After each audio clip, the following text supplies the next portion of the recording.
لیکن اس کے ساتھ دیکھیں نا گورنمنٹ نے کل پنجاب کے اندر 144 لگا دی ہے, ٹھیک ہے نا, دفعہ 144. اس کا یہ بڑا صاف مطلب ہے کہ کم از کم پنجاب کے اندر مجھے احتجاج ہوتا نظر نہیں آ رہا. ہاں ہو سکتا ہے کہ یا تو پی ٹی آئی بہت بڑی تعداد میں نکلا ہے, ایک نمبر ہیوج نمبر نکلا ہے, تو پھر چاہے آپ 144 لگا لیں, پر جو مرضی لگا لیں, جیسے بنگلہ دیش میں آپ نے دیکھا کہ وہاں نہ پھر 144 رہتی ہے نہ کچھ. لیکن میں ایکسپیکٹ نہیں کر رہا کہ پی ٹی آئی کے لوگ کم از کم پنجاب کے اندر سے اس طرح ایک بڑی تعداد میں باہر نکلیں گے. کل ہوگا خیبر پختونخوا بلوچستان کے اندر وہ کچھ کر لیں گے, خیبر پختونخوا میں کر لیں گے, تھوڑا بہت ہلکا گلا کراچی میں کر لیں گے, یہاں بھی ہوگا. لیکن مجھے پنجاب کے اندر پکڑ دھکڑ زیادہ نظر آ رہی ہے. اس چیز کا پنجاب جو ہے وہ حکومت کو ادراک تھا کہ لوگ جو ہیں وہ باہر آئیں گے, اور وسیع تعداد میں, چونکہ اس سے قبل اس طرح کے ہتھ کنڈے کیوں استعمال کیے جاتے ہیں کہ معلوم بھی ہے کہ وہ کل احتجاج کے لیے آئیں گے تو وہ صوبے بھر میں جو ہے وہ دفعہ 144 کا نفاذ ہو جانا, کیسے دیکھتے ہیں؟ دیکھیں اس کے اندر وہ کہتے ہیں کہ اس طرح کے اجتماعات جو ہوں گے وہ ٹارگٹ ہو سکتے ہیں, کوئی ٹیررزم کی کارروائی ہو سکتی ہے, بڑے احتجاج جیسے انفارمیشن, اور یہ کوئی ایسا ڈھکی چھپی بات نہیں ہے. اگر فوج کی جو یونٹس ہیں یا ان کے جو کینٹ کے علاقے ہیں وہاں پر ہم دیکھتے ہیں بنو کے اندر جو واقعہ اور اس سے پہلے جو واقعات ہوئے ہیں, تو اگر وہاں پر ہو سکتا ہے, اور پھر ہم نے کئی جلسوں میں دیکھا یہ واقعات ہو جاتے ہیں, تو یہ بھی ہو سکتے ہیں. بہرحال یہ ان کا ایک پوائنٹ آف ویو ہے.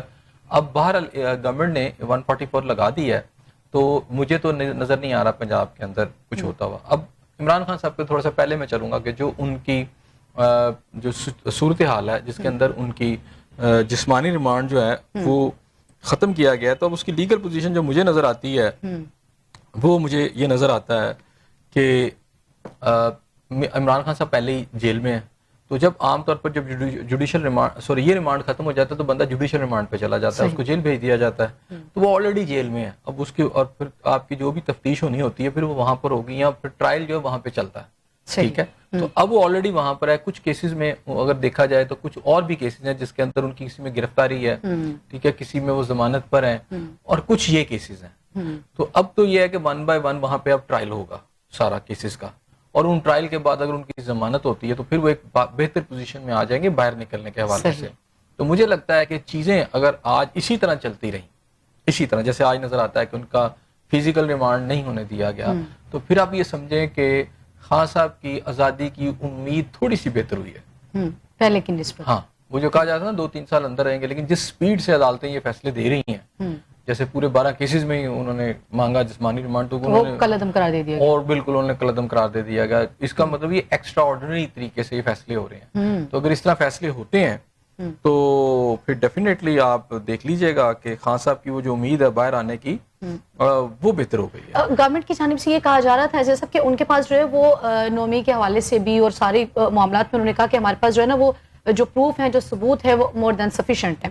اتنا مواد ہے ہمارے پاس کہ ہم بآسانی اس جماعت کے اوپر جو ہے وہ پابندی عائد کر سکتے ہیں. اتنا مواد ہے ہمارے پاس کہ جو ہے وہ انہیں مزید پابندی سلاسل کے ہو سکتے ہیں. لیکن یہ اگر اس طرح کی وہ معاملات تھے تو نہ تو پابندی عائد کی گئی, اجلاس بھی ہوا, ختم بھی ہو گیا, ذکر بھی نہیں کیا گیا, تو اس کا مطلب کہ صرف یہ عارضی ٹائم پہ ہی تھا, انہوں نے بتانا تھا کہ آپ آئیں, کچھ اناؤنسمنٹ کریں اور بس گھر چلے. دیکھیں ابھی وہ چیز ختم نہیں ہوئی, یہ نہیں ہوا کہ وہ ختم کر دیا گیا, اس کو لیکن اس کا ذکر بھی تو اس طرح نہیں کیا گیا نا. ابھی 2-3 روز میں بھی تو آج نہیں ذکر ہوا, 2-3 دن سے تو وہ ذکر کر رہے ہیں, وہ کہہ رہے ہیں کہ ہمارے پاس مواد موجود ہے. کل وزیر قانون نے بھی کہا ابھی تک تو اس کو ہو جانا چاہیے تھا, پھر اس میں وہ نہیں ہوتا. اس طرح کے جو ریلیف مل رہے ہیں یہ کے بعد دیکھ رہے ہیں, دیکھیں ان کا اپنا کام, یہ تو کورٹ کر رہی ہے نا. اب ان کا اپنا ایک جو ہے طریقہ کار, وہ اپنے کب لاتے ہیں, یہ انہوں نے اپنی اسٹریٹجی دیکھنی ہے. لیکن اس میں آج کورٹ نے نا بہت ڈیٹیل کے اندر چلی گئی ہے کورٹ, جس کے اندر جو سوالات اٹھائے گئے جسمانی ریمانڈ کو جب ریجیکٹ کیا گیا, تو جج صاحب نے جو باتیں کی اس میں سے کچھ چیزیں بڑی خاص ہیں. وہ کہتے ہیں کہ اگر درخواست گزار عمران خان نے احتجاج کی کال دی تو یہ جرم کیسے بنے گا. اگر آپ نے کال کہا نا کہ میں نے ان کو کہا تھا وہاں پہ جائیں, تو انہوں نے کہا جی سے جرم کیسے بنے گا. اچھا, اور پھر یہ ہے کہ درخواست گزار کے خلاف کیا میٹیریل ہے, پروسیکیوٹر جنرل خود پڑھیں گے.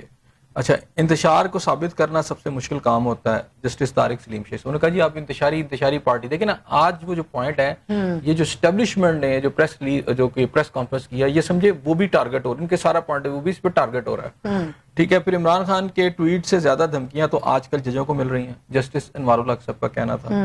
پھر عمران خان کے خلاف سیکشن 121 کے تحت بغاوت کی کارروائی ہوگی, پروسیکیوٹر جنرل صاحب نے کہا مجھے 121. اچھا, یہ سیکشن لاہور ہائی کورٹ پہلے ہی قلعدم قرار دے چکی ہے, جسٹس طارق سلیم شیخ صاحب کہتے ہیں.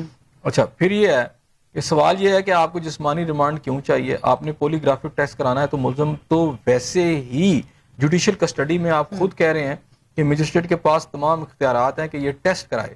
آپ اس سوال کا جواب نہیں دے پا رہے کہ گرفتاری اب کیوں ڈالی گئی. آپ نے جس موقع پر گرفتاری ڈالی وہ ٹائمنگ بہت اہم ہے. جسٹس طارق سلیم شیخ صاحب. اچھا، پھر پہلا فرض تفتیش کا ہے کہ